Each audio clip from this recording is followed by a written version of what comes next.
Hi, everybody. I'm Audrey Moore with Audrey Helps Actors, and this is episode number 34, opening the door to your magical career. Isn't it great to just receive opportunities, do a really good job, and then book it? I just love it so much. It makes me so happy. So today we have Wendy Alane Wright. But before we get into that, I just want to do a quick shout out about the meetup.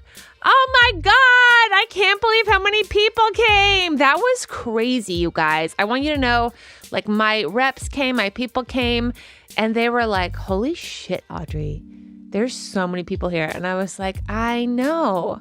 That's because people are so starving for honesty, information, transparency, and so many of you had commented about just the refreshing perspective of camaraderie over competition. And that's what I say yes to.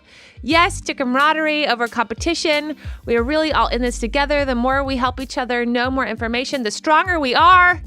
Actors United. It was so great. I really want to do a shout out to Mike Nelson. He came to represent the union, SAG-AFTRA. He handed out t-shirts. He gave information. A lot of you had so many questions about joining. And what was so great was so many of you, the next day, went and joined because of the conversations that we had. And one of the ones that I thought was so cool was I talked to somebody and I was saying, until you have a SAG-AFTRA union card, television offices in Los Angeles just aren't even bringing you in. Okay, so then this person the next day was convinced, went and joined, then went directly from there to their agent's office to tell them that they had joined and talk to them about the workshops that they were going to do. Straight up, their agent was like, oh yeah, no, that office won't even bring you in unless you're union. And she was like, well, I wish you had told me that 4 years ago when I signed with you. So, there's that information for you. So many big shout outs also to the New York group, Carmen, Allison, Madison. You girls are amazing. Thank you so much for putting this meetup in New York together. You guys, New York showed up in a snowstorm that shut down schools and businesses the next day. That is love. I was so proud of LA for making it out on a Sunday because it was barely a little damp outside. But New York showed up in the snow. I love you guys. You're awesome. Thanks so much, Kevin. I appreciate you. Okay, we're going to have more meetups, you guys. We're going to hopefully be doing live shows in the future. We've got a lot coming up. We have so many requests for people to have another one because they found it so productive. It was so great. I could go from one person who was like, Audrey, my parents are totally disowning me. I'm trying to quit my job. I don't know what I'm doing. I'm trying to be an actor. I'd be like, oh my God, I just talked to this other actor over there who just went through that. Let me connect you. And I would weave them through the massive crowd to talk to somebody who could help them directly through what they're going through right now because they just lived it and came out the other side. Isn't that magical? I just thought it was magical. So Audrey Helps Actors on Instagram, on Facebook. I'm mostly active on Instagram. Just keep up there for updates on what it is. I'm going to be having more of those events. It was so successful. I'm so excited. I met so many great people. You guys are amazing and you inspired me. And I really was crying after because it was so great. Okay. Today, Wendy Alane Wright. Wendy. She is so great, you guys. She was recommended to me by the one and only Amy Linden. And Wendy has so many tools to help actors of all levels. I so appreciate that. She is a talent manager and also a teacher. And she has such a passion like I do for making sure you guys aren't in the dark about things. And she wrote this list, you guys, that we're going to get into. And it's all about the sort of pathway of the kind of classes you should take, the sort of materials you should have to get from one level to the next level. And it's such a cohesive, fantastic list. We talk about that. I'm going to put it on the Instagram so you have it. Also, I had promised you last time that Wendy and I were going to go through several actors, which we did in the interview, and we were going to discuss certain actors, and I was going to pitch them to her, and she was going to say why she would not represent them. All of that got cut. Yay! It got cut because sound difficulties. She was watching the reels on the computer and then commenting on them. So I hope to do that again with future reps in a way that is more conducive to a podcast. And maybe we can include that in a live show or something. That would be really helpful, right? So I will tell you the 2 things that I really learned that I wanted to share to you because these were really big. 1, your headshots need to have different facial expressions, not just different outfits. Different outfits, she felt, were like fine, but at the end of the day, she wants facial expression ranges, which sounds obvious, but I know that sometimes you have like a facial expression that you really love and you feel like it works and it's strong, but that's all you put up in every single shot. So that's not necessarily helpful.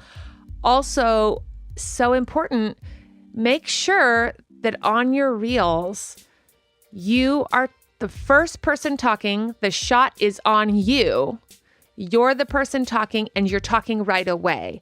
So many of your reels and footage, like 27 seconds goes by before we actually see your face, before you actually start talking.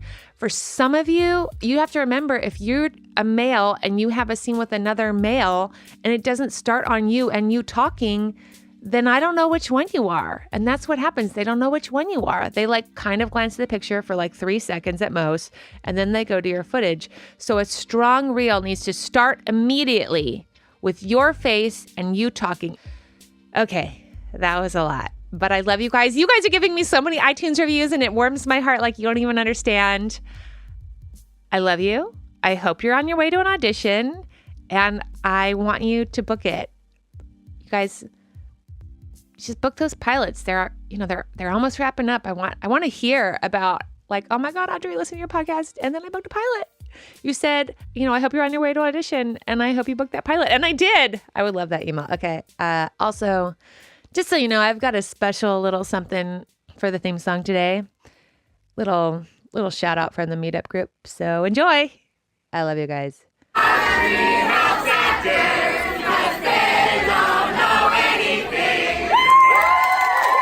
Hi, everybody. I'm Audrey Moore with Audrey Helps Actors, and today we have... I'm Wendy Alane Wright. Oh, my God. Hi, Wendy. Hi. How are you? I'm so good. I'm so excited to meet with you today. You are a real advocate of actors and of the hard work that it takes to be an actor, which I really appreciate. So why don't you tell everybody a little bit about just sort of a nutshell of who you are, what you do. Yeah. So I started as a singer, and I had a terrible stage fright. Terrible. Yeah. And I had to work 10 years to overcome it to become a professional singer. Yeah. Which I did. Great. Hit records in Europe, videos on BET, MTV, VH1, sang with a band, toured around the world. Yes. And then I decided to become an agent. So I started as a music agent. Yes. I had the Four Tops and Denise Williams. Cool. And then I started managing.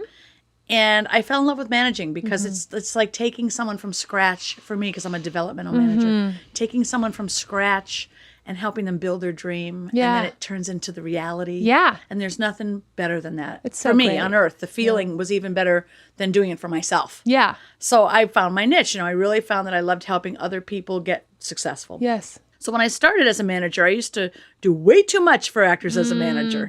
Pay for their headshots, pay for their acting classes. Boy, that is a real thing that I want you guys to know. Like, a lot of managers get into that, or even, I'm such a big fan of money management. You guys need to get on the money management situation. Take that class that they have over at the Actors Fund. Yeah. It's so good. class. It's free. There's multiple levels.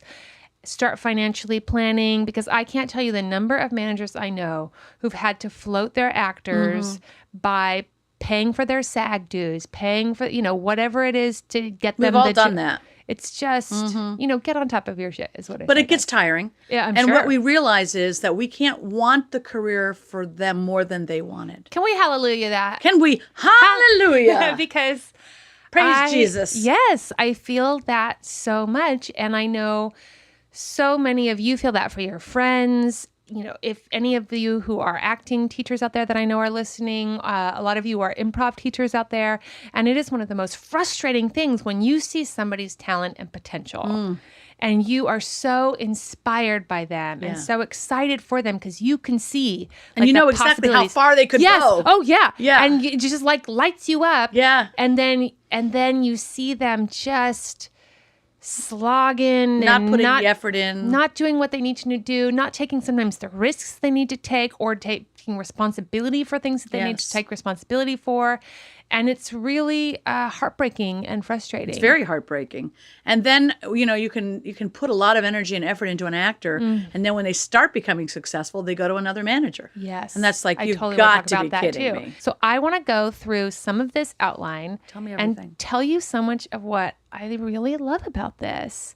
So you guys, she posted on the gram. Do you want to tell them what your gram is? Wendy Alane 1. Oh my God. Oh, is that what we're calling it now? You're so cool. It's the gram. We're calling it the gram. The gram, you guys. Hey, I just got used to Insta. Now it's the gram. No, find me on the gram. Okay. Okay, so you guys know I talk about phase 1, phase 2, phase 3. So Wendy, I'll just break it down for you and the listeners. Anyone new listening? Oh my God. So they understand how I define phase 1, phase 2, phase 3. Yeah. So phase 1 is anyone it's a large phase. Anyone who hasn't quite gotten a bunch of credits, they maybe have or haven't taken acting class. I hate to tell you guys, those of you who've graduated with your MFAs but have no union cards and no agents and no clips, you are also at phase 1. You're just at phase 1 with $150,000 of debt. right. So That's so welcome to true. Hollywood.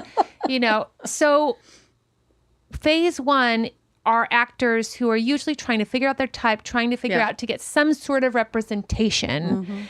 Phase 2 actors are actors who now have maybe a few credits on their resume. They're recognizable. Maybe like one guest star, some co-stars. They have reps. They have footage from actual things that somebody might actually recognize. They're able to go into maybe a bigger room and it's not just a complete laughable joke that they are even there, right? Yeah. And then phase 3 for me are actors where if I say, somebody's like, who's your agent? And I tell you who my agent is, you've probably heard of them. Yeah. Like they exist in this town. Interesting. You have guest star credits. You've maybe got a series regular on there. This is when we start getting into like publicist, lawyer, all that sort of stuff. And at that point, your headshot isn't even maybe as important because it's the pitch. The reel is getting you in. Absolutely. The relationships with casting. It's getting more competitive. Everyone's got more, a series under their belts, and relationships start to really become really vital. That's a perfect breakdown. That's exactly how it is. Oh my God. Thanks so much, Wendy. That is exactly how it is. Right? Okay, so now you have... I don't bother with stage 3. Oh, great. I'm working with stage 1 and 2. That's right. I know that you are. I love that. And I think that's great. So I want to talk to... Because we get listeners of all stages, right? And one of the most popular episodes that we get is my episodes that I call Leveling Up. So it's how do you level up from phase 1 to phase 2, and how do you level up from phase 2 to phase 3? And I'm always talking about materials. Know like your real casting. estate, real estate. Yeah, right. Real location. Exactly. Right? Materials. And I'm like, if you don't have a clarity of casting, and then headshots that match that, and then footage that matches that, and then ideally, into ninja action, relationships with casting directors that match that. Yes. And then representation that's some representation is niche representation. And so if you are with, unbeknownst to you, like a indie film drama agent who maybe took you for some weird reason, but you really want to do half-hour multicam, then maybe your materials and your alignment isn't best served with that rep. And so also I try to tell people, like, don't think that like in the first go-round you're necessarily going to figure it out. Like, try a type, try one, get headshots, think to yourself, okay, I think I'm upscale business professional woman, and I think I'm like rich. You. Sure, I wish. Oh my God, I'm rich mom. Like that would be really cool. And so test them out, but then you got to nail those looks. Right. You can't get like upscale business professional and then have your suit from Target. You need to go get your suit. Go all the way. You need to go to Theory. Get a suit, return it. I don't care if you return it. Doesn't matter to me. But like have your materials because it makes a difference. It sure does. What you're talking about, phase 1 and 2, these actors, some of them come out of the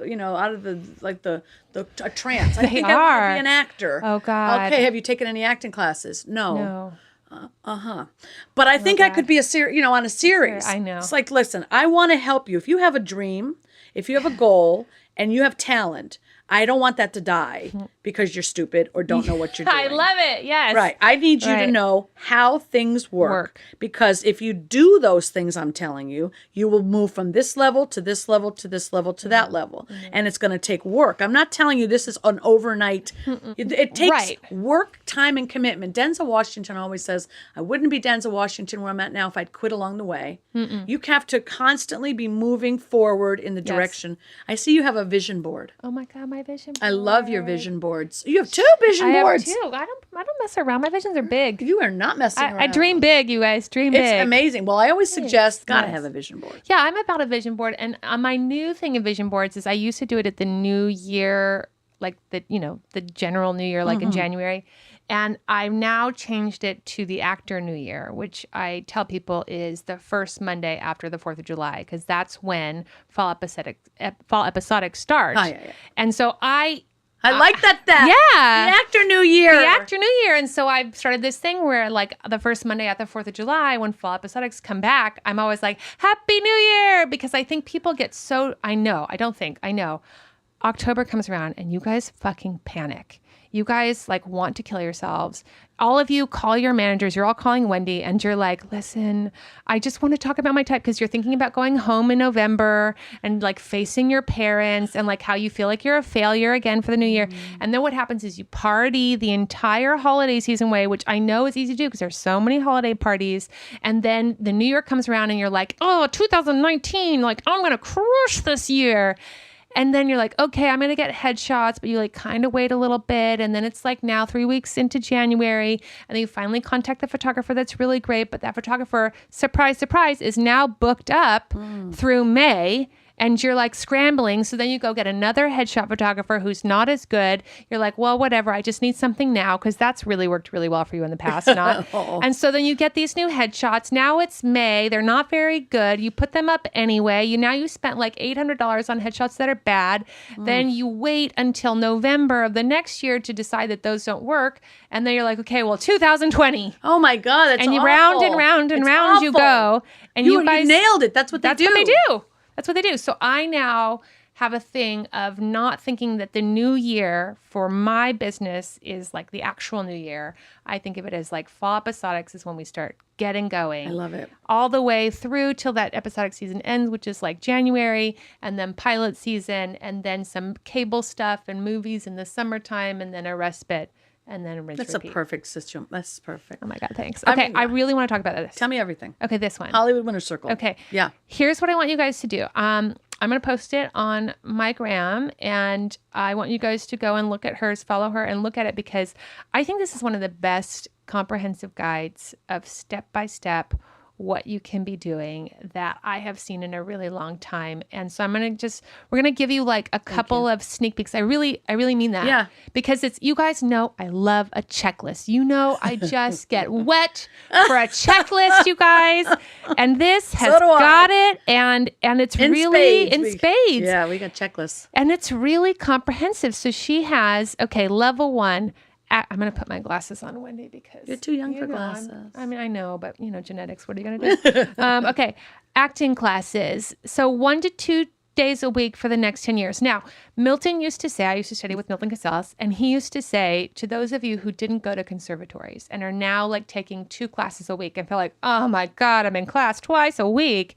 He would compare it to the hours that you would actually be putting in a conservatory. Wow. Just the hours done. And he would say, mathematically speaking, you would need to be in my class for 7 to 10 years to get the same number of hours that you would have gotten had you gone to a conservatory. So if you are an actor who, maybe you were scared because your parents, they were like not supportive. So you got like your communications degree, which is what I call like the actor chicken degree. So you got your degree in communications. You maybe did like 1 or 2 plays at your like, local university. And then you came out, finally getting some courage and like, you're going to pursue acting. And then the idea of 2 classes a week, like makes you feel like, well, I mean, do I have to like really do all that? Yeah. Yeah, no, yes, you do. At least. Please, God. I mean, I love what you just said. If you're in conservatory, that's like 8 hours a day. 5 days a week. Yes. What I try to tell people is like, if you are coming out there, You're now competing with the Audreys out there. That's right. Who've been acting since we were 7, who went to drama camps in the summer. Then we went to conservatories, BTW, all scholarships, because, I was poor but talented. And I really want you guys to know, like, hours-wise, Yeah. there are hours to be put in. And I know that you're seeing your friend, and your friend is just like kicking ass to take names, and they haven't done the work that I'm telling you need to do. But also, here's what I always say about the exceptions. They quit. They're the first to quit. Wow. Because they realize, they think that that's it. They think they've gained the system, and usually it's just about a trend and a market trend. And that job's over, and then And then 3 years go by, and that trend has passed, and they're no longer the hot item, and now their work begins.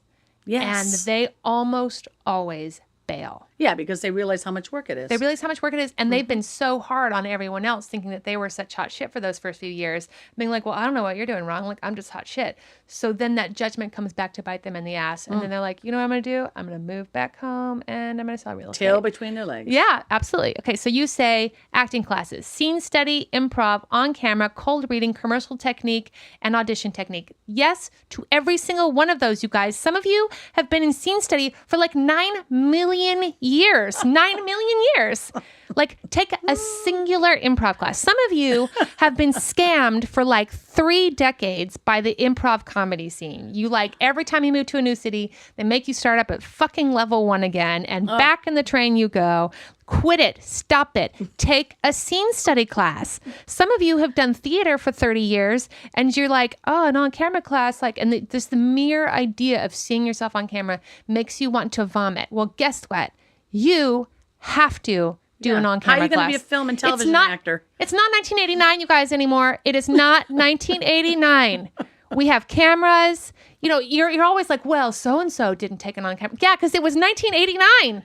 It was 1974. Exactly. They weren't going to bring in the film strips, the really flammable film strips, so Dustin Hoffman could watch himself on tape in an acting class. It wasn't because it was the better technique. Times have changed. It was the available technique. That's right. Okay, great. Times have changed, people. Get with the times. Commercial techniques. I can't tell you how many actors I meet who are like, just like hate commercials and don't book commercials. And I say to them, have you taken a commercial class?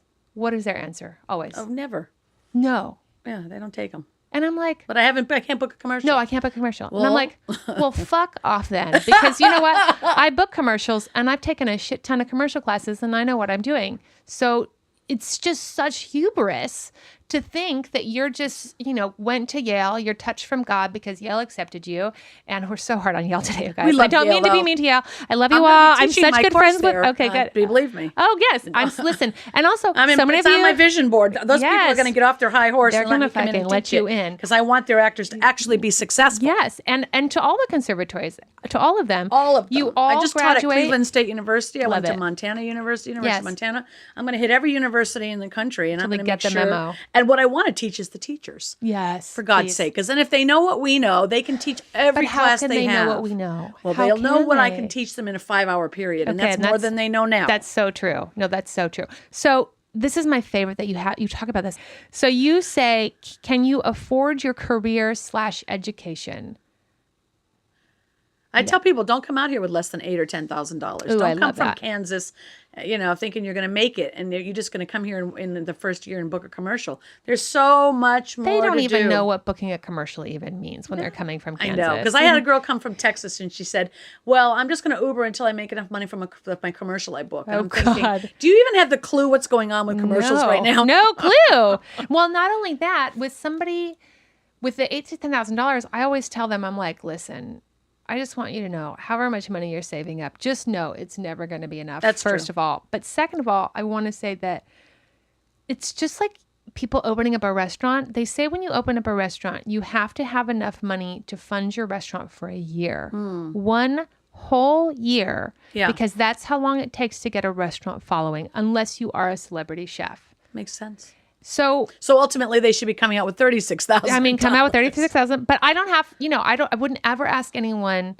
more of anyone else than I ask of myself. Yeah. And so no, if you aren't patient enough to make some money and put some money aside, then what that means is it's going to be a harder slog maybe while you're here. It's going to be so much you're harder. trying to like make up financially for things that you realize is really pursuing acting is really expensive. It is. And It's living really in California expensive. is very expensive. It's not cheap. Living in New York, really expensive. Very expensive. Atlanta getting more and more expensive by the minute, right? Yeah. And you talk about either you have to have passive income or flexible hours. So let's talk to all of our phase 3 actors out there too, who are so fucking bad with money. And let's talk about passive income and flexible hours because I'm such a fan. I love it. Okay. So when my brother was in college, he was putting himself through his master's degree by being a supervisor at Costco.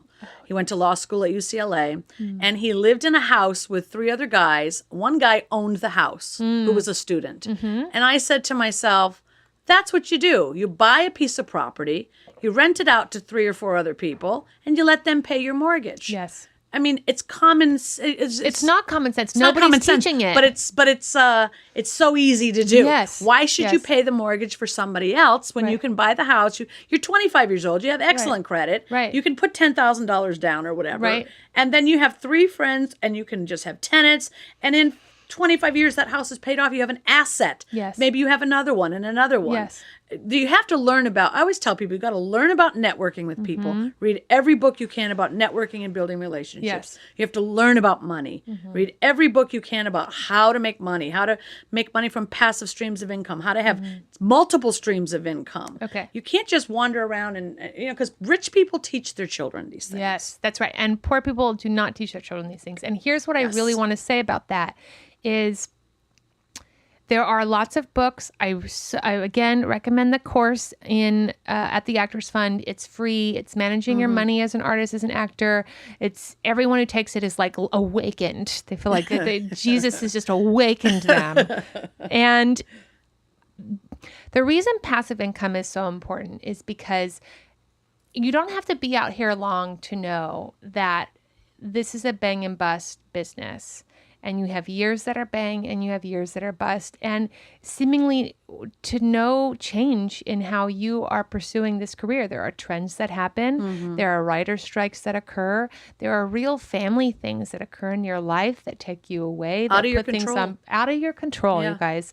And having passive income can allow you to pursue your career without that panicked thing or having to keep that job for too long that's ending your soul. Yeah, it's burning you out, makes you, It's burning you out. You also have to put money aside. There has to be a Yes. savings, I think. Yes. I think one of those judge shows, she said, Lynn, whatever her name is on the judge, the more zeros I have in my bank account, the more comfortable I feel. Yeah, that's right. I talked to them a lot. We did a how to get out of the restaurant industry episode, and I said, you have to have a financial plan. It doesn't happen magically. Yeah. Like you have to go open up an account.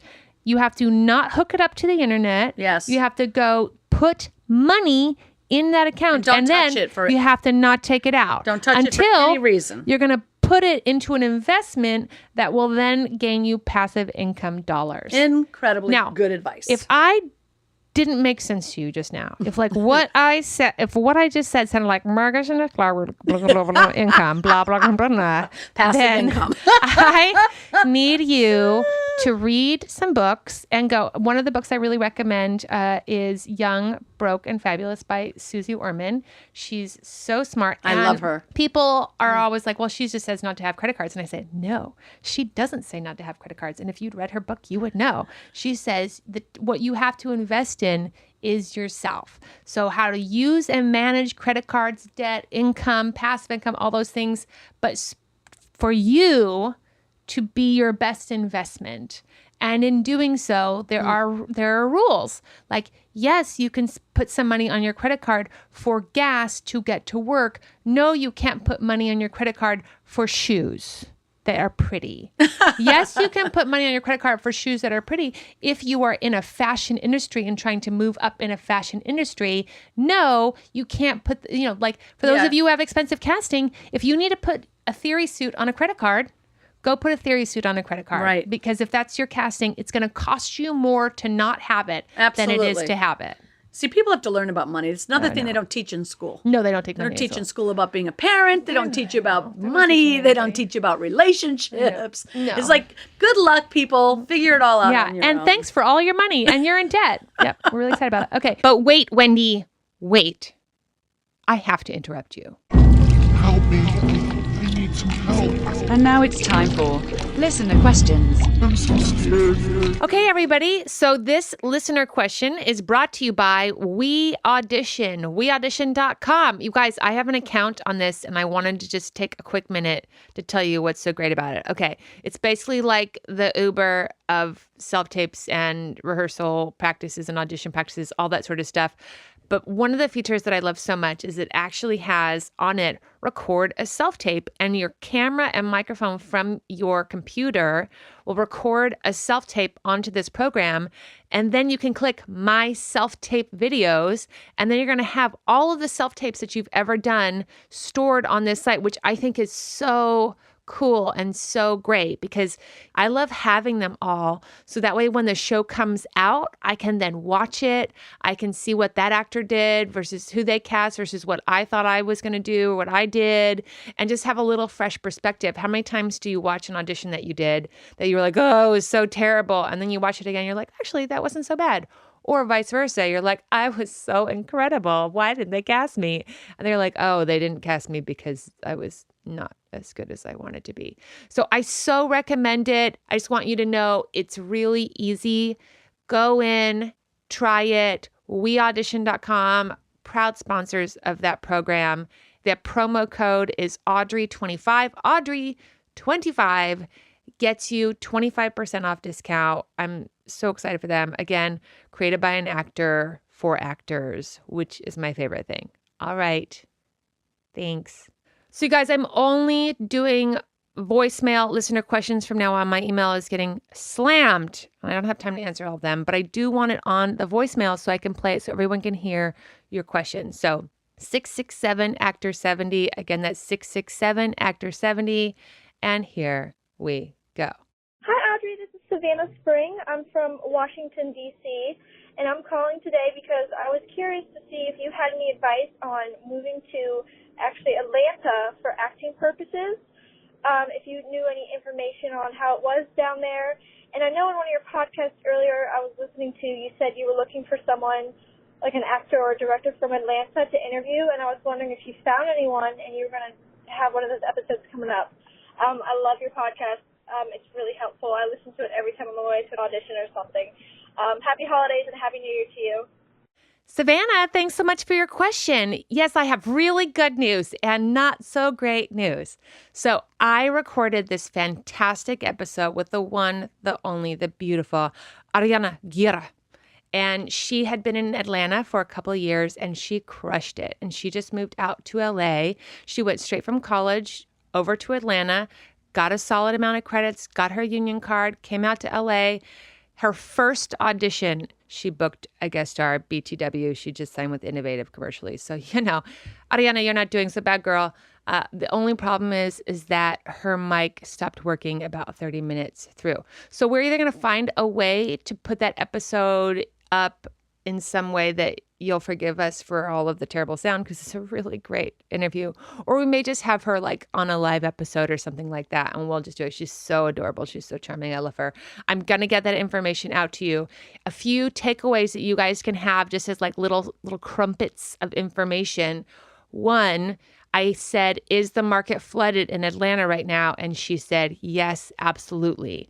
I said, who should move to Atlanta right now? And she said, Latinx actors absolutely should move to Atlanta. And then also still a lot of the African-American actors, so much of what is shooting over there is for that market and those particular channels.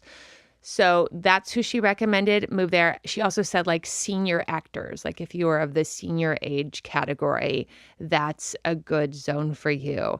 We both discussed the opportunities versus Atlanta versus New Mexico. And I want to say if you are a Hispanic actor in New Mexico, go to Atlanta. They don't have a lot of Hispanic actors in Atlanta. So in New Mexico, if you're Hispanic, go to Atlanta.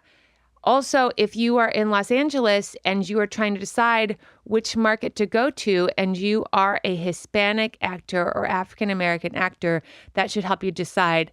New Mexico is starving for African American actors. So if you are considering which location to go to, I recommend New Mexico first for African American actors, Atlanta first for Hispanic Latinx actors. I hope that's helpful, and we'll get that episode out to you. She had a lot of great information. And now back to your regularly scheduled program. So now you talk about your first marketing package. Resume, correctly formatted with some acting credits. Great, usable first headshot, a dramatic headshot, a comedic headshot. And I know that seems like normal to you guys, but if that's it, you're at level one of phase one. You guys. So if you don't have a check mark next to all of those, I need you to get your shit together. And some of you are at phase 3 and you don't have passive income. Work it out. You skipped a step. Go back. Yeah, it's very true. Okay, then you talk about level 2, competitive marketing package. The key word here, you guys, is competitive. Professionally developed resume. Outstanding headshot. Not an average headshot that your fucking friend took that's like kind of okay, Exactly. but like an outstanding headshot. And here's what makes an outstanding headshot. For me, not just that the headshot has high quality, and not just that it's your casting, but it's your casting for something you're going to get an audition for. Absolutely. Like here in your market. Absolutely. And also your headshot has to convey an emotion, an Yes. expression, Right. attitude, Right. energy. It can't Yes. just be a staring like a deer in headlights or posing. A lot of Right. new people, when they take their headshots, They're like hand on the chin. same expression in every Yeah. outfit. Yes. You know, it's like, can you help me pick my headshots? I'm like, it's the same picture. Thing in a different, I know. And I will say to you, that's part of like knowing your market is like, for some of you, your casting is sad, boring person. Well, good. Then have a headshot where you're sad, boring. There's a lot of roles out there for sad, boring, bland Absolutely. people. Have that. Have So, friendly. Have yes. serious. Have So nail intense, that. Have crazy. Have, Yes. have all bunch of different attitudes and energies Yes. because, you know, there's no way that you're going to get all of those roles with one headshot. Yes. Some people come to me and they have one commercial, one one comedic and one one dramatic. dramatic, yeah. I'm like, well, where's quirky? Yeah, right. Where's sarcastic? right. Where's I'm going to kill you? You Now, know, let Where's- me ask you this because this is a thing that I get into with people. And we get so many actors on here who talk about their managers and their agents are all like, you know, the same 6 fucking looks. They're like, I need a hipster. I need a young professional. I need this. And I'm like, you're never going to be a hipster. Like nothing about you is hipster. And I say to them, like, what I notice happens is a rep will tell their client, you know, the same generic 6. Yeah. And then they'll get one that's a really good hipster. Yeah. They'll just like happen by the grace of God to nail a good hipster look. And then they go in and they don't book it and they don't book it and they don't book it.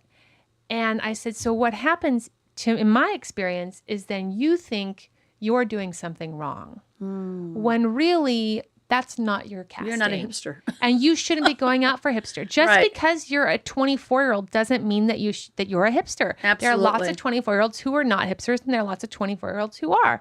And if you're and because somebody who is a hipster is going to come in because they don't have to work with you. They just want the person to walk in as the role, and they're going to nail it. So then what happens is your stats suffer as an actor. It's so true. And then as your stats suffer, your confidence lowers. And as your confidence lowers, you start freaking out, and then your rep drops you because you don't have the booking stats that you should have if you would just have accidentally not gotten that really great hipster headshot. We have a private chat group. Oh, gosh. We have a private chat. Ooh, I just- love these. Yeah, like things that actors do that drive you nuts. Just for agents and managers. I We love have it. a group Yes. called TMFA Agents and Managers. And we are yakking all day long. There's literally 89 managers and agents I love in it. here. Yes. And yes, they complain Yes. about the things that actors do and don't do and go, what the fuck? Yes, yes. You know, I yes. asked that actor to put headshots up and it's been 3 months. Like 3 What do they months, you expect guys. us to do? Well, and then you're mad at your rep for not getting you like pilot season auditions. Yeah, they say things, and I'm like, pilot season auditions? There's no pilot season. You don't have for an actor that doesn't have No, headshots. you didn't put your headshots up. Why are they going to push for you if you're not going to do your own work? Imagine this: let's just take it completely out of the entertainment business. Right. And I have a plumber. Yes. And I hired him to come over and do my plumbing, and he made a mess, and he left a leak, and he broke a pipe, and he left and didn't do anything. I'm not going to call you and say, look, I've got this great plumber. He doesn't have his shit together, but I think you'll like him. You know. Oh God, Now, it's so good. I need to have somebody who's got like, you're an actor, and I say amazing actor, speaks French, he does karate, and he is great with drama. Yes. I need a clip where he's speaking French, he does karate, and he's great with drama. Wait, time out. Can I tell you the number of actors? This is my favorite thing that's been happening recently. My friend yesterday, the same person with 2 shots, I said, now, you speak any like random languages I need to know about? Because everyone apparently speaks random fucking languages. I didn't go to that cool school where we all learned a bunch of languages. She speaks fluent French and Korean. Ooh, cool. And I said, let me tell you something. Every day that goes by that you don't have footage of you speaking fluent French and Korean like a boss ass bitch, you are losing money and time. So true. Because as a creative, as a person who would ever make anything, if I could hire somebody who is already a really great actor, and then I found out that they speak fluent French and Korean, I would feel like I just won the production jackpot. Like, you mean I can write for you these other conversations that you can have with people in multiple languages, and that makes me look cool? Yes. Sign me up. Get your footage up there. I always tell actors, if you speak French and Korean, get a clip up where you're speaking French and Korean. Casting doesn't know what you can do unless you show them. Oh, God. I just feel like we could just hallelujah this whole day away. Okay. I'm going to move on after this checklist, but I really want you to look at it no matter what level you're at. It's the Hollywood Winners Circle course outline. And it's really, it gets basic, but, it gets advanced too. Level 3, she talks about your, or I think it's level 4. Well, it's all social media marketing and how to network with casting and how to build your brand and how to stay consistent. Level 5 and level 6, I really like. You start talking about lawyer. You start talking about publicist. You're pulling your team together. We have all of that stuff. We have those people on this podcast because some people are leveling up into level 3. They're getting their first series, things like that. Yeah, this is for all the levels. I mean, this is also how to take care of yourself so emotionally. Yes, you talk about that. Physically, when you're dealing with this crisis. How to come up to an audition and how to come down from an audition. Yes, you got to take care of yourself. I love that. You can give a discount to your listeners. I'll give you a code. Hollywood. Hollywood is a code you can use, and it'll give you the cost for $300 instead of $475. Boom, $150 off. You're welcome. $175 off. Oh my God, $175 off. Yeah, You're because welcome. I've listened to your podcast, and I like what you do to help actors. There's not a lot of podcasts where I listen and I go, exactly. Yes. Now, I'd love to talk to you as a rep about diversity in casting right now and what you are noticing and what you are seeing. One of my favorite things to do is I did one little workshop once, and I had all of the actors pretend that they were agents and pitch me as a casting director their talent. Oh, that's interesting. Not pitch their own talent. No, pitch someone else's. Anyone else. Gotcha. I said you can pitch anyone. They can be famous. They can be not famous. They can be somebody in the room. Anybody but yourself. You can pitch. Yeah, right? They can't pitch themselves. No, you cannot. No, you guys are terrible at pitching yourself.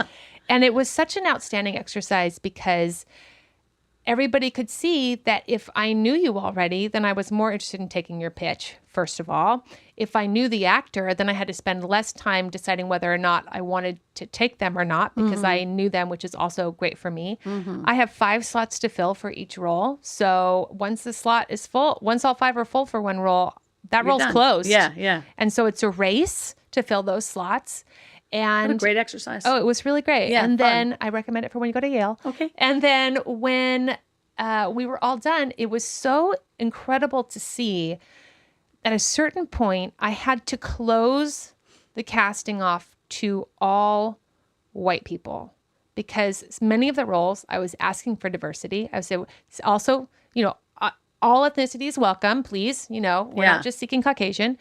And I hear so much from white actors, Caucasian actors, this feeling that they're out, like our time is done and we can't get in the room. And I was able to really show them that, if you as actors believe that diversity matters and representation matters, and then you didn't pitch me a single diverse option for any of these roles. Really? Then what are we doing? They didn't? No. Oh, that's But here's why, and interesting. here's what was the incredible realization. The people who pitched diversity were all the diverse actors. Yeah, but that's always the way that it is. That's always the way that it is. Yeah. And so I said to them, shame on us all. Shame on Right? all. Shame. Yeah, it's Game of Thrones. Shame. But what is a wonderful microcosm of why representation matters in every rung of this business. Yeah. And so I would like to hear you talk about that as a manager, as somebody who's pitching to casting, As somebody who's biracial. What I know is that there was a time when I would sign I remember signing a white teenager, damn good actress. I must have pitched her to 10 different agents and none of them wanted her because they weren't signing Caucasian. Yes. And I was like, I'm not accepting that. This kid is good. And so I kept going and I pitched her to Maverick, Brad Diffley, and he signed her. And I think within a month she booked Sharp Objects on HBO with Amy Adams. So she started working right away. Yeah. She was I had her create clips that match her type of the different kind of roles she would play. I had her get her headshots and I made sure that she created her own clips so we could see her levels, her intensity and all of it. She was fucking phenomenal. She's a great actress. And the fact that they were like, oh no, we're really not considering white children right now. No white teenagers. We're not white. White is not right now. And I was like, oh my God. And every single agency said that. So I kept going because I know that can't be every agency. Yes, right. But yes, it was a big problem for a long time because every agent and manager friend I have was saying, I can't get my white kids out. Can't get my white kids out. Yeah. They're writing a lot for African American, for biracial, for mixed race. I'd have agents calling me and saying, do you have any mixed race? Do you have any mixed race? Do you have any African Americans? Do you have any Asian? I need Latino teen boys, blah, blah, blah. Everything other than Caucasian. And I don't know how long that's going to last, but I know that I was having a really hard time getting my white kids out compared to my African Americans. All my African Americans were working. I had, and my redhead. Yes, right. She did a guest. She did Henry Danger, an episode of Co-Star. Brandon Roy did an episode of Teachers, and he also did a movie on BET. Lisa Fafita, who's mixed, and my other client Kaylee, who's mixed. They're always working. And my white kids, it was a little slow, except for Avery. She seems to book everything she goes on. So I stopped signing white kids because I just don't even want to deal with that if that's not what the industry is dealing with right now. That's what I'm talking about markets and trends. I have a really good friend, and he's like this good-looking, tall, skinny, nerdy white guy. And I said, man, I bet you the problem with you is you would have crushed it in like 06, 07. And he goes, those were great years for me. Yeah, but you know what? There was no time in the past where blacks and minorities have had it like this. That's right. So I'm glad in that regard. And also as a manager, I can pick and choose what I want to represent. I can go with the times, But if I do see an actor that's extraordinary and great, whatever race or color she is, I'm going to fight for her and figure out how to get her in there. Yeah, I love that. I love this thing that you're talking about really helping your talent gear their materials to their best selves. Yeah. Because I have to say, I can't understand why more reps don't do it.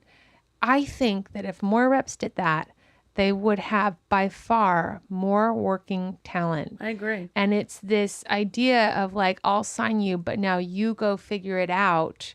And then when you take a long time to figure it out, I'm just going to stop sending you. I just lose interest. I lose interest.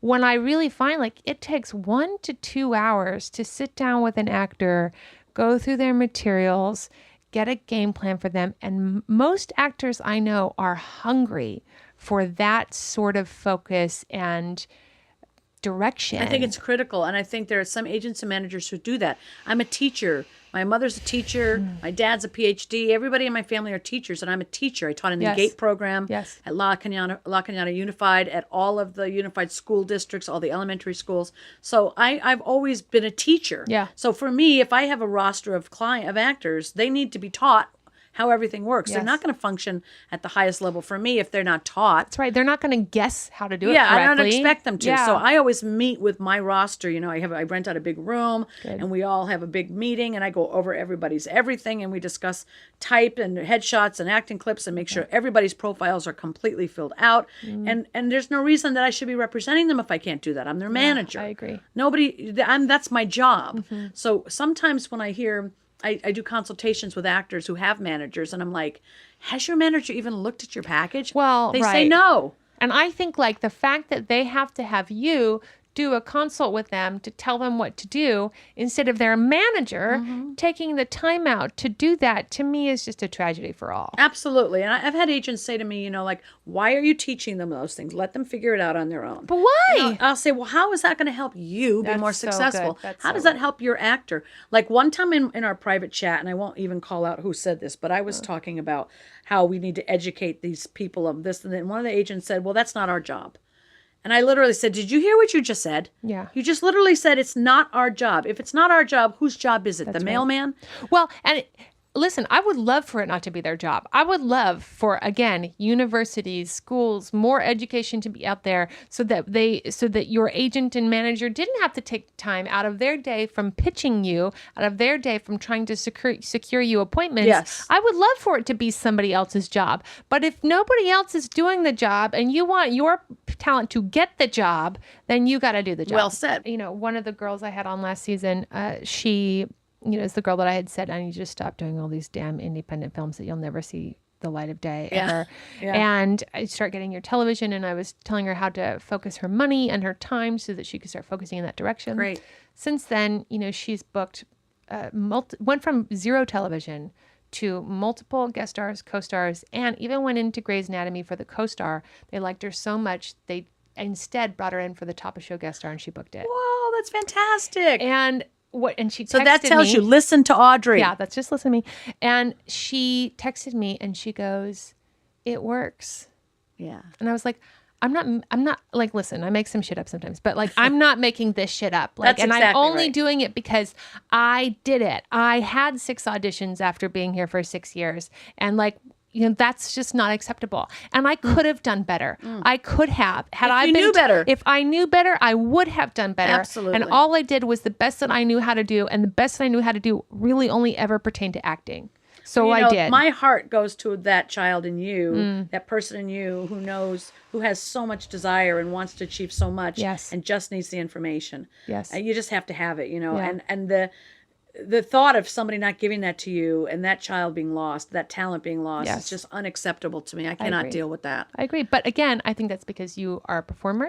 Yeah. You know what that is. I know and how you know critical it is to Also, your- the loss of that for everybody. Like how many people whose talent you know went to the wayside and we all lost. We all lost. Absolutely. And 'cause a their lot of people talent- don't have supportive parents, or they No, don't right. have a supportive network, or they don't Yeah. have a supportive spouse.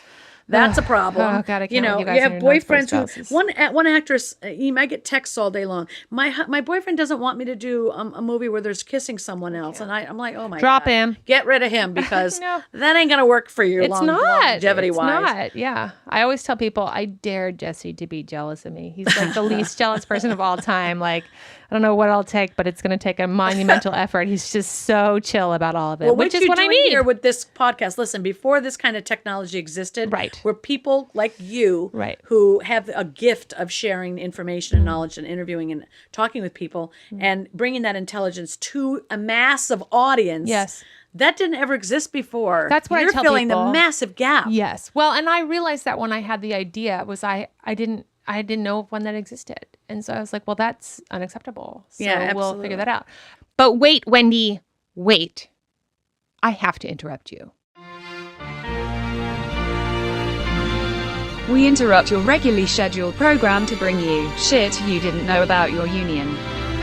All right, this shit you don't know about your union is brought to you by Greg Saffell and SingingLessonsLosAngeles.com. SingingLessonsLosAngeles.com is where you want to go Greg Saffell, fantastic teacher. I've said before, he is my voice teacher here in Los Angeles. And he also is able to do voice lessons for you if you don't live in Los Angeles. So many of you are in smaller markets.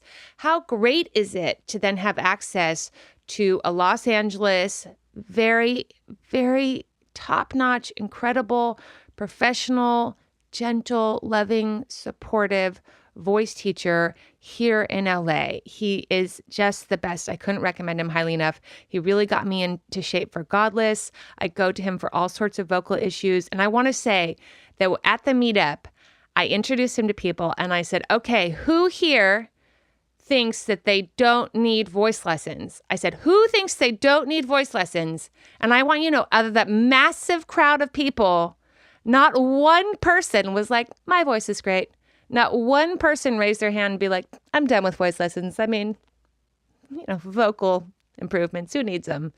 So all of you need them. All of you do. So go do it. It's so important. As an actor, you have your body and your voice. So if you don't have your voice in shape, you're not really working your instrument correctly. You're not using it to its greatest asset and value. And so many of you are like, I'm going to go work out and do yoga and blah, blah, blah for like 7 hours a week, like rock stars. And then your voices, you just throw out the window and you don't do any work on that.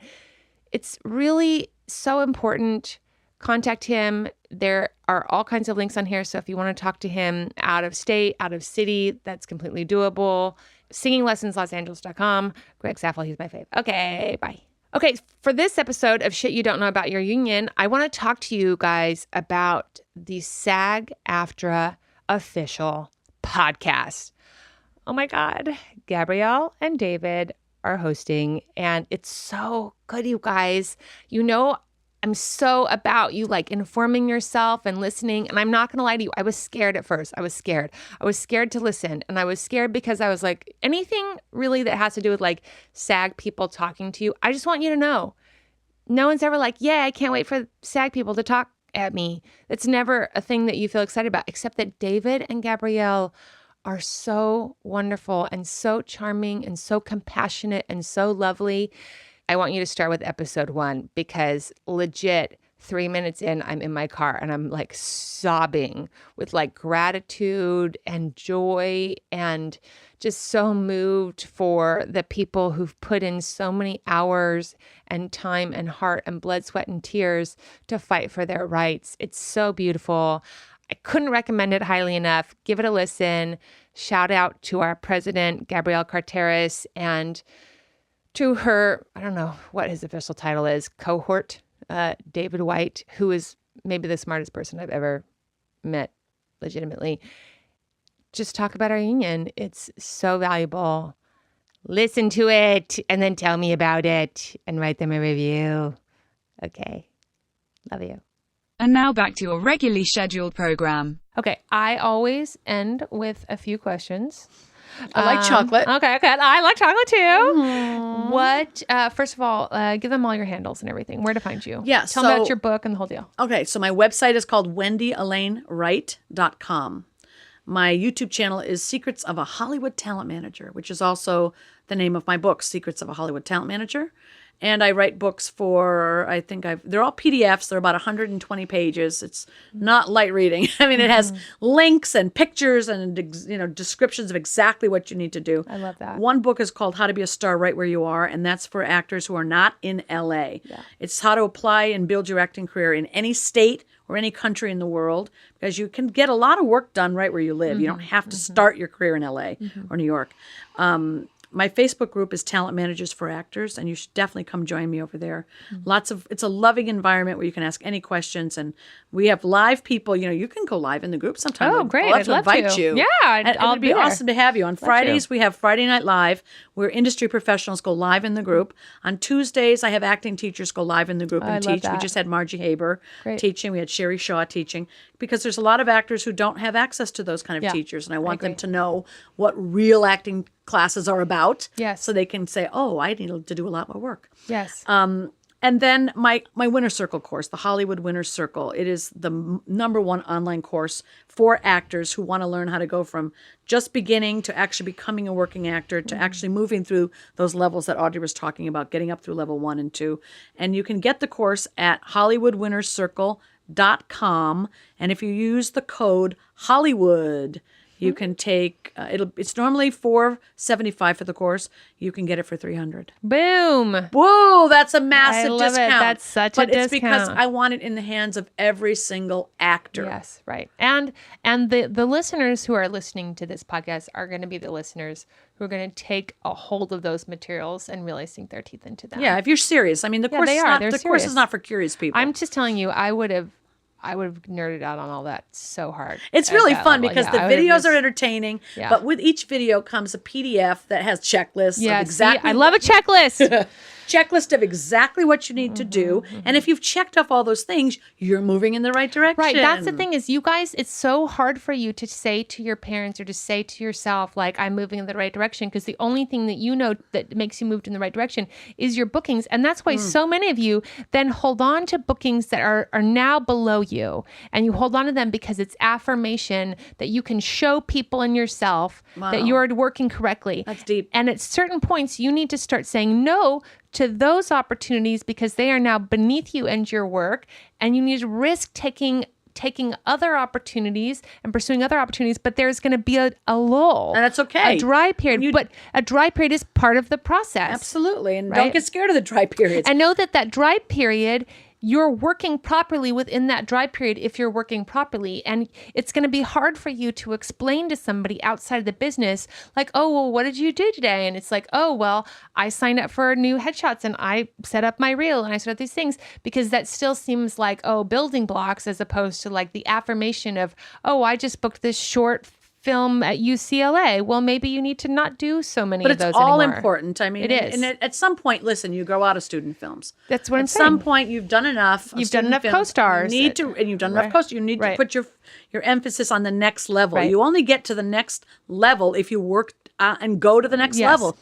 Do you have any questions for me? How long have you been doing your podcast, and what made you decide to do this? A few fold. I've been doing it now for maybe a year and a half. This is the 3rd season. Wow. And originally I was going to do it as a vlog, but I didn't want to get dressed every time that I did it. And I had a couple of intentions. One intention was to have something as an actor that I could do in between my acting time that wasn't obsessing about the pursuit of my career, because that can get crazy. You can turn into a crazy person that, nobody wants to answer your phone calls after a certain point because you're just so obsessed with the next opportunity. This was a genius idea. Thank you. Yeah. And I also something that I could do it as I had time or didn't have time. So the hard thing that's hard for actors about getting another job or another hobby or something is you don't want to take something that's going to take away from your energy of the pursuit of the career. Absolutely. And so Yeah. I play really high energy characters.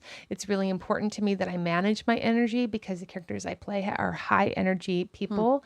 And so getting something that was going to have restraints was maybe not beneficial to me.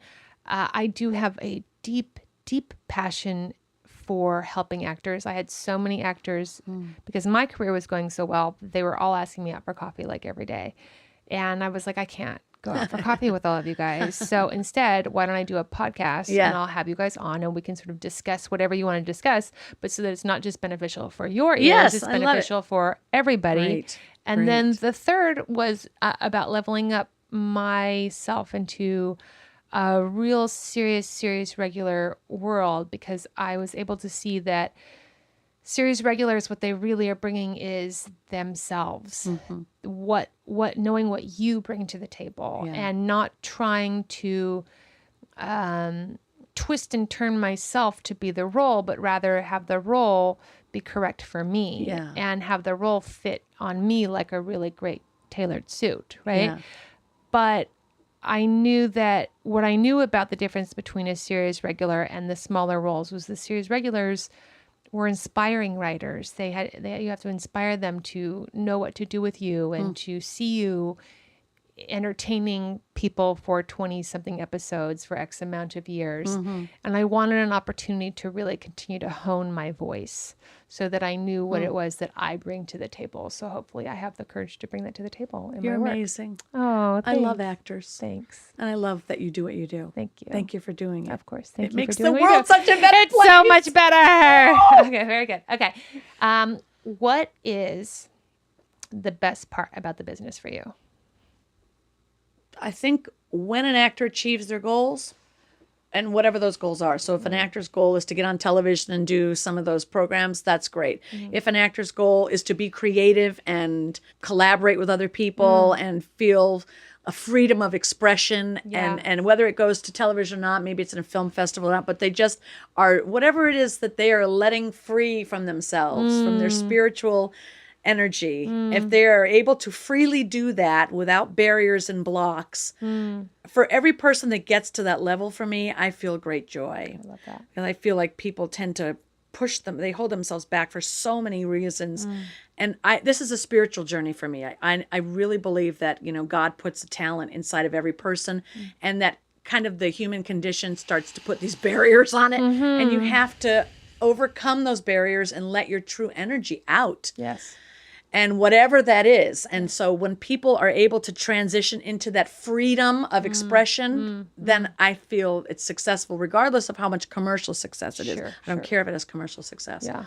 As long as you are not hindering your own creative gifts. Yes. And if it comes with commercial success or money or whatever, Great. that's great too. Yeah, But we that love it. stuff is transitory. I mean, We like to buy more chocolate. it's always you know. nice to buy Rolex. Yeah. I also provide submission talent reports. Yeah. I mean, you guys, for everybody. I'm such a huge fan of the talent report. And, if you ask for a talent report and your rep gets huffy about it, like then you need to have a moment because some will not. Some will not. And I think, and here's my secret weapon for that, you guys. So that you're not like, hey, I just want to check the fact that you're like submitting me because I don't, don't be an asshole, right? Here's a really good like covert way to go around that is you say, hey, I'm doing research on my work.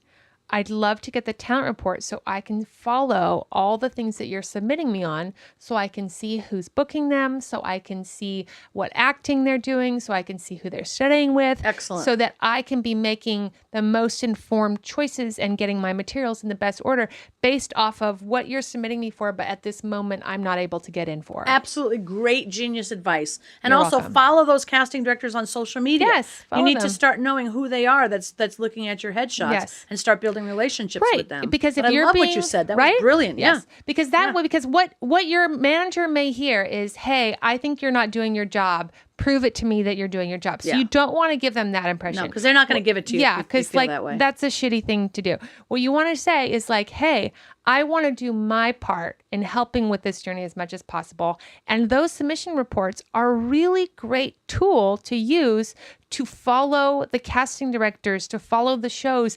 So many of you don't know what any of the shows are. Get a submission report. If it's got 10 things on it, watch that show. Watch show number 1. Do you know what that show is? Do you know who that casting director is? Do you know what role it was that you were submitted for? Start keeping a log. See, this is Follow a business, suit. people. That's right. It's a business. It has strategy. It does. I mean, It it's does like have any strategy. brand. If you're going to sell Coca-Cola or Starbucks or something, I mean, they have a tremendous team strategizing about how to market their product. That's And it. It's not like you just put out one ad and everyone's going to buy Starbucks. Which is what I'm telling you guys about when you go and get bad headshots. I'm like, scrap it. Like Move on, get didn't, better. Yeah. For every day that goes by that you don't have good headshots up there, you are losing time and money. And I'm sorry that you went and it didn't work out, but I have taken many of very good headshot sessions that just didn't work out for a very number of reasons because it's a lot to put a good headshot together. Yeah. And so if your headshots aren't coming out right, do it again. If it doesn't come out again, do it again. Yeah. Learn, improve, learn, improve. Absolutely. Oh my God. Okay. All right. So, what do you wish somebody had taught actors or managed to get them to understand when they were entering this business? Definitely a plan of action because, it's hard to create a business without a business plan. But Yeah. I think they need to be realistic about how long it takes. It is not an overnight thing. And they can hear that till they're blue in the face. I know. But they really have to understand that. It's It is a process of which you build like a house. One layer, the foundation, one brick at a time, and then you lay the cement and the reverb or rebar or whatever it is. And then you're doing the drywall and the studs and then the ceiling. I mean, you have to build it like you're building a house. You don't have a house overnight. You don't have an acting career overnight. Yes, it takes time and you have to put in the effort. But if you stick to it and follow the blueprint, you're going to have a successful career. And I've never met an actor who doesn't achieve a level of booking if they do the work. Yes, I just want to I've never met another anyone. hallelujah to that. No, I'm so with you on that. I've never met an actor who's like, I study here. I've been training for 10 years. I got all this stuff. I did the work. And then I just tell you what, nothing. Like that doesn't happen. I've never heard of right. such a thing. I have never experienced that. And I tell people, I know all the actors. Right? I know them all. Yes. And so if I don't know one and then here's what I want to say, because I saw one of your videos, you're talking about the importance of training, which I really loved. And you said, I don't care who you heard about how so-and-so didn't study and so-and-so didn't study. Here's what I want to say to you guys about all of that. First of all, ask yourself, if that was true, ask yourself, was that person 7 when they started in the acting business? Because a lot of them, that's true. That's true. So if you're 7 when you start working as an actor, maybe your parents were actors or maybe you were just living in LA and you were 7 years old. And so your training was on the job training starting at age 7. Okay. Which is how a lot of kids start. A lot of kids start. Yeah. Okay. And then they grow up to be adults and then they have this story that gets into Entertainment Weekly of how they've never taken an acting class. No, you didn't take an acting class because you've been on sets since you were 7. Yeah. I didn't have access to sets since I was 7, so I took acting classes. That's point 1. Genius. Point 2, I want you to know publicity is lies. It's lies. It's lies. I don't care what you've read and who said I never took an acting class. I want to tell you, it's being spun. It's maybe even an all-out lie. Yeah, to make them look even better than they are. To make them look cool, to make them look like they're so anti-establishment. And more than anything, I want to talk to you about like the work. Like, do you want to do incredible work? Like, do you want to do incredible work? And ask yourself the very honest question. Do I think I could do my most incredible work without having taken acting classes? That's brilliant. Yeah, exactly. Right? It's right there. Because that's it. Because I know that for a lot of you, you're like, well, so-and-so says they didn't take an acting class. And I'm like, okay, great. But have an honest convo with yourself. You think that you're going to do your best work without an acting class? And listen, I believe that there's one of you out there that's like, yeah. Yeah, right. And then I'm like, good luck. Cool. Yeah, I am. I'm like, cool. Go do it, bro. Like, good luck. Show me. Please show me. But I know that all of you listening, the answer to that is no. The answer to that is no. So yeah, get into the classes and train. You want to? I always say you got to train to get it, and you have to train to keep it. I love that. I love the train to keep it. Absolutely, have to train to keep it. If you stop training, you lose it. It's like a muscle. And listen, and then the training as you keep going gets more refined. It just, for me, it was like, okay, well, I'm really good at that skill set, but there's a hole that I need to fill. So I need to go refine this particular skill set. Yeah, and if when you first start out, you might have a a co-star. It's 1 page. Right. By the time you're down the road in your career, you're doing 10 pages. That's it. And you have auditions for 3 different characters. They all have 10 pages. It's all in the same day. That's what I tell people. How are you going to manage that? Let me ask you this question, you guys. Do you think that you could get 3 different auditions, 10 pages each, 3 different characters, have to be ready for them in 24 hours, and have not taken acting classes? Yeah, exactly. No way. And you're going to be off book tomorrow. You're going to understand all your characters' wants and needs. And you're going to be competitive. Not just survive, but competitive. Yeah, and those people are kidding themselves. No, I know they are. So listen, I'm delusional. Listen, I'm fine with delusion, but that's again why I'm like my passion for this podcast is a little bit like, wake up.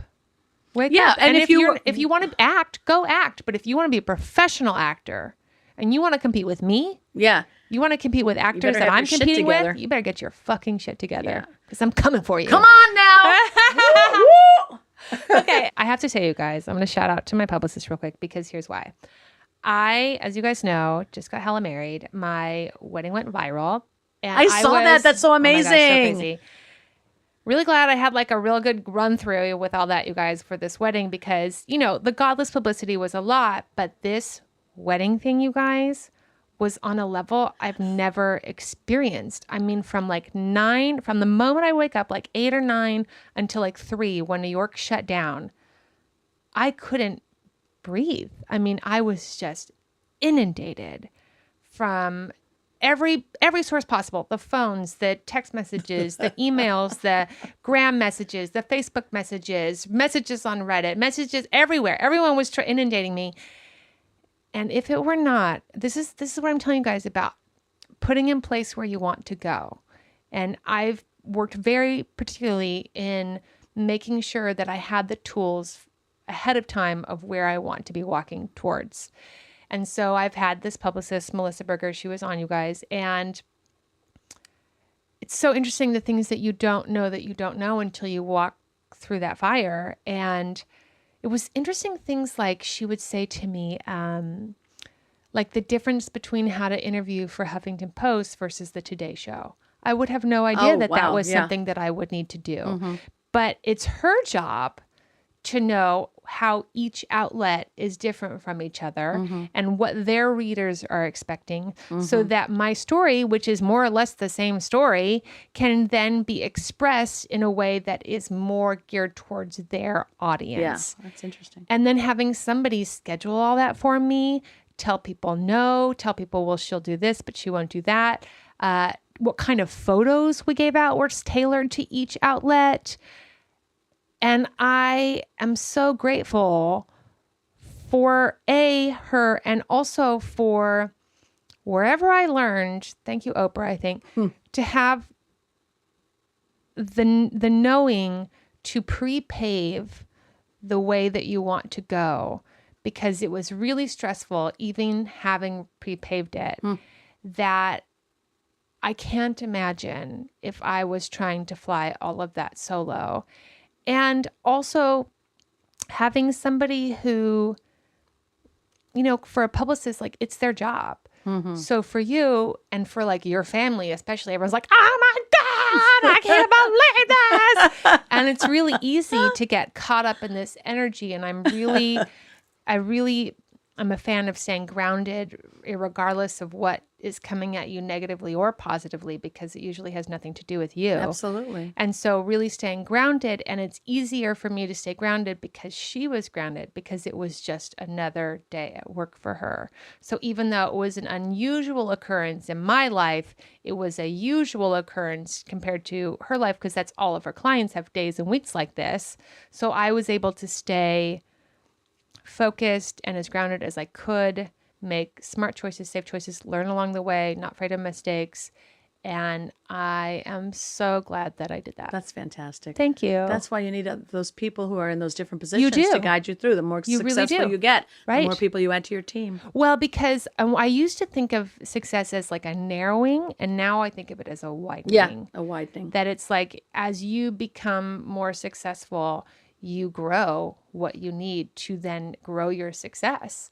And that's going to come along with more people and more teams. And there's got to be trust. So much trust. There's a widening, and you have to trust more people. You do. And it's hard. You learn to work with more people, and you have to... If you have control issues, like I may or may not have, like it can be hard. But also trust and for me, being willing to fail. Like I am really willing to fail, because I'm not worried that any of this is permanent in any sense, whether the success or the failure, neither of it is permanent. It's just a continual growing of sorts.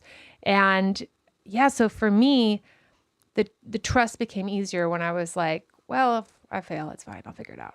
Like, it's okay. I'll figure it out. Failing I'm going to figure it out. Yeah.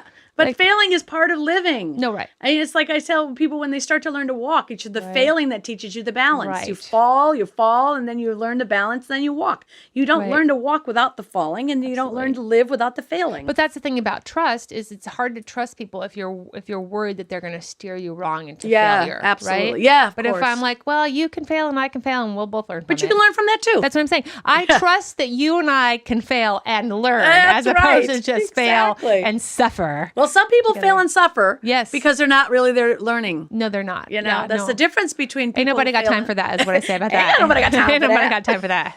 You are so cool. Is that what I say? So I gotta learn, fail, learn, fail. Perfect. Learn, fail. That's it. Yeah, that's it. You're a genius. You're a genius. No. Wendy, thank you so much for coming on. Yes. I really am You're so welcome. excited for your travels. Thank you. And I'm so excited for this roadmap for actors to be able to feel less lost in. Yes. I think it's really valuable. And I know it takes a lot to put that together, but I also know, and I can see in you, that it's because you have a real passion like I do.